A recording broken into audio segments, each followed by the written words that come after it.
All right, as promised.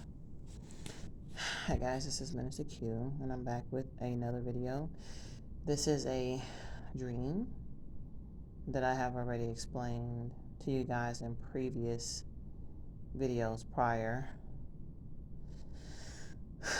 And I remember telling you guys about I was in my house and so was other people, and all you heard was boom, boom, boom, boom, and it kept going, and it felt like bombs and um or like I don't know, like a big huge foot or a monster or something that when it starts approaching and it's like that, and the fear and the terror when it gets close to you, you're like, oh my gosh, it's outside my door type of right there. And it just got closer and closer and louder to the point where it would probably like you would die of fright or something almost.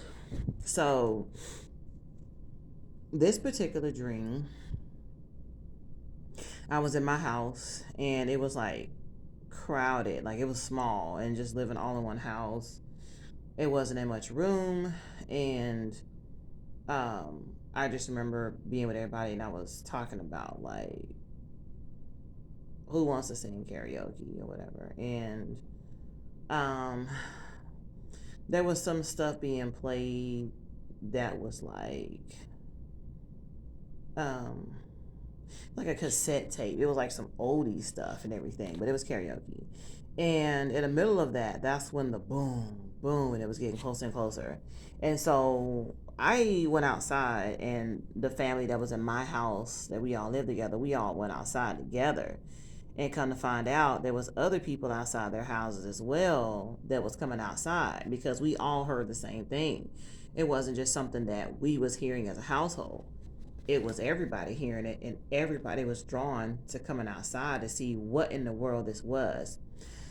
And so that's what you see right here. And you got people walking from the other side because on each side of the street was houses. I just drew one side. So you got people coming, looking, trying to figure out what's going on. And people are just looking. And everybody's got this puzzled question like, what is this? Because when we went outside, the sky had activity in the air. And it was just this big mass cloud. It was almost like really fainted light, like baby colors. Like when you think about a baby light blue or a light pink or a light brown, it's really delicate, not the heavy or neon. And so there was these colors in the sky is what I'm getting to. And the colors were very light. Like, you ever like see when it storms outside and then out comes the rainbow, but behind the rainbow there's this peach pink color, and it's very light and it's in the sky, and the light behind it, meaning the sun, is shining on that light behind the rainbow, and there's this color in the sky that you can't describe, and it's pretty. It was like in the sky here was just like different colors, and it was just like balls and like a big old ball, and it just looked like clouds was covering what was really taking place and going on inside of this cloud. But there was this huge cloud. It's almost like when a tornado is getting ready to touch down, and it's a category 5 and it's huge, and you see nothing but this big old cloud, but like there's something going on, and the tornado is like turning in the middle of it. You couldn't see what was in the middle of this mass in the sky, but it was visible to everybody, and also to me. Everybody was trying to figure out, what is this thing in the sky? Why is it here? What's going on? We heard this boom, boom, boom, something getting closer and closer and closer to come outside, and we're like, we were coming to like wonder. I know I was personally like, is it bombs? Because it sounds just like bombs. And I was like, oh my gosh. I was just thinking, if I was still in the house, basically put it like this. If I never came outside and I heard boom, boom, boom, I probably would have just started shrilling and crying, thinking there's a bomb is gonna hit our house because it's hit everybody else's house and we're about to die. Oh my God, that's how terrifying it was.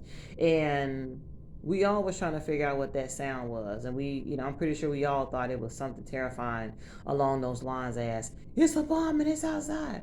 And so we all went outside to get some confirmation, and we probably all was thinking that we was gonna see a whole bunch of fire and smoke and other people's houses on fire. But everything was coming from the sky, like the noise and everything brought us outside and brought us our attention. And when we all went outside, we saw other people looking up as well at the sky. And nobody around me, what I could feel in the dream, could interpret what in the world we were looking at. And we're all looking, and I'm looking too, like, what is this cloud ball with these different colors in there?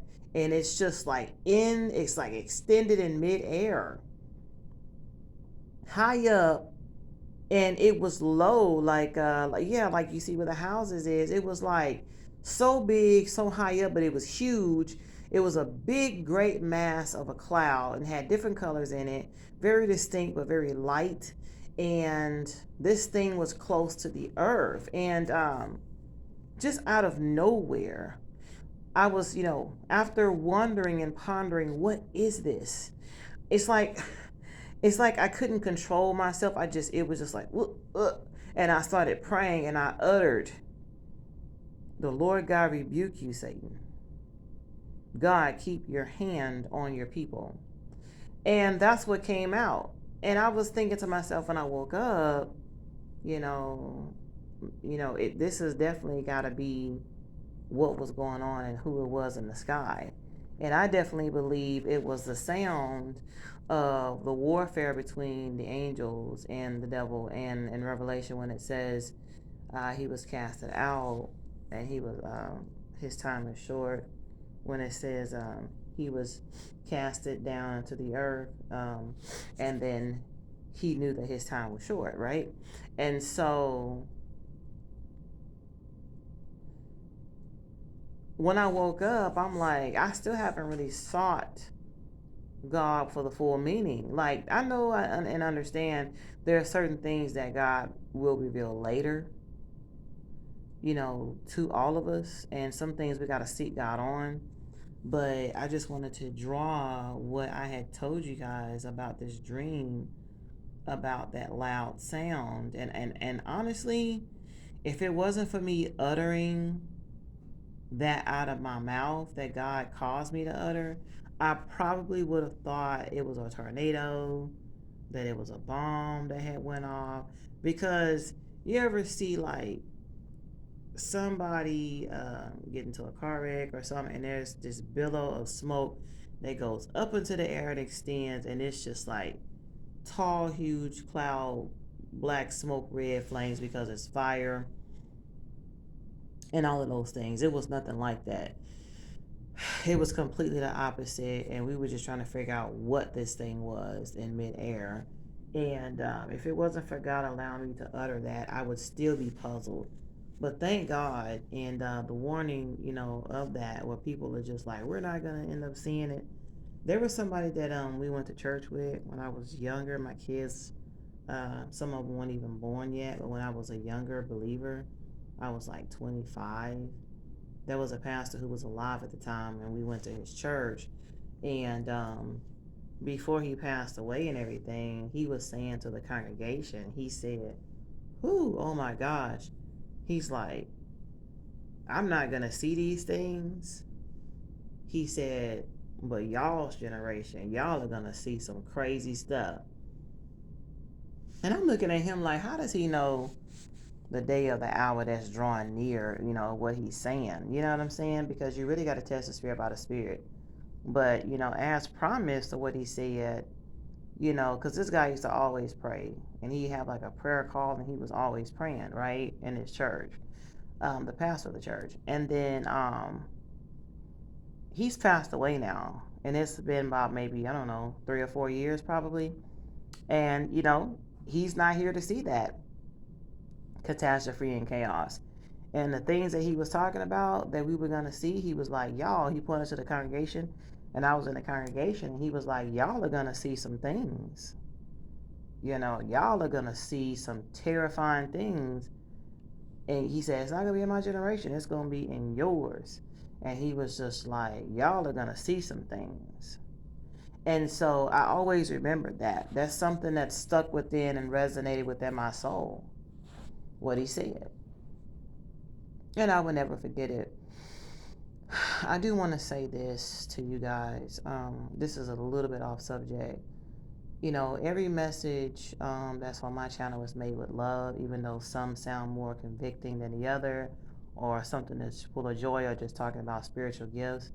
The greatest thing that's happened to my life is that God saved me from hell through his son, Jesus Christ. I am so happy that God came to me and warned me and put his hand on my shoulder and tapped me and said, go the other way and, come towards me and be saved. I'm so happy that God was patient with me because even though life is not perfect right now, getting saved was like the biggest thing in my life. That's the most important to me, because if I didn't get saved and I died in my sin, I wouldn't even be here.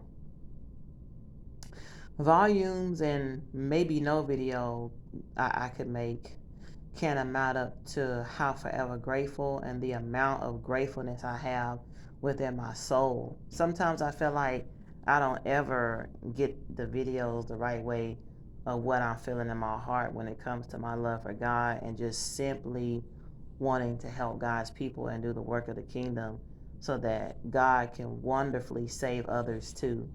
Because, at 12 and 13 years old, wanting to commit suicide, and then 3 years later, around 16 and 17 and 18, that's when God started revealing himself. I noticed that the devil was trying to cut my life short, before I could even find out who God was. And I don't think that would have been right for my soul at, 12, 13 years old to have committed suicide and been in hell. Plenty of times I tried to throw my life away, and who was I to judge my own life, thinking that I was nothing? And that's what I mean. Like, my testimony is so personal and it's so great. Sometimes just others, they think about only the good part of me, but I feel so wretched, so filthy, and so imperfect and unworthy, especially of late. And I know it's nothing but God's grace and love and mercy. And I'm happy to be alive. I cherish my life. I cherish as much as I can and still get knowledge, and God is still correcting me. And I wouldn't have it no other way but for God to have my life exactly the way it is, because I don't want to be conceited or prideful. I don't look down on nobody. I have been letting people last year really get to me in certain ways. I only take it as stepping stones. I'm imperfect and I'm not justifying it, but allowing God to change my character. I've gotten frustrated, with a lot of people, angry at myself. And just because the love of God we're not portraying, we would rather give our own opinions and be selfish and be, unforgiving and say rude things than to just be loving and really cherish each other's company upon this earth. And it just saddens God and myself, and I sadden myself and I fall short as well. But this is what I saw in the sky, and I know eventually in the future, I know it's going to become serious and that it will eventually come to pass, this particular dream. God would not show me something like this if it wasn't going to come to pass. So I pray that these videos are life changing, and inside of my mind, I'm listening to you all, and I'm listening to God just simply say, focus on the ones who need saving, the ones who want to play around, play games, be rude, being jealous and envious, being lazy, trying to make seem like Quinitra's got a problem when you're out here trying to do the work and the will of God. Focus your eyes on me, daughter, and keep going. So I want to thank you guys for supporting the channel that God has given me, and just pray. Pray for me. I get a lot of slander, a lot of stuff, and I do understand that it happens as part of the territory. But guess what? Us humans in this generation, we're not used to the things and the judgment. The kind of judgment people went through back in the day, they got locked up for preaching, you know? So there is all kind of judgments and different things going on, but pray for me if it, me and my husband come across your mind in our church and our household. The devil is always trying to attack and always trying to say things, and I'm never going to be prideful to say that I don't need prayer when I know I do. So just be there for us. And I'm going to show you this video so we can go out. Man, some of these dreams are disturbing. I am in the midst of praying and asking God. I do want to see more dreams. I don't even know if I'm trying to pray for more visions. I honestly don't know. I mean, it's that intense and it's that serious. And sometimes I'd rather not experience something, not unless I have to and God says do it. Because, every time I come into a vision or something strong and experience something, it literally actually changes my life forever. And sometimes it's unbearable. But I am grateful to God for every hell dream as well as the good as well. And I've been telling God, I don't want to see no more hell. I want to see heaven, more spiritual realm of beautiful things and blessings more because, I feel like I've seen that. But I know God is trying to warn us all from that place. God is patient and He's loving, and God does hear our prayers. So get to asking God for change and see what He does, even if it's not overnight. Even if you're smoking, whatever you're doing, if you still have breath in your body, you have a chance and an opportunity to call and cry to God for forgiveness and repent.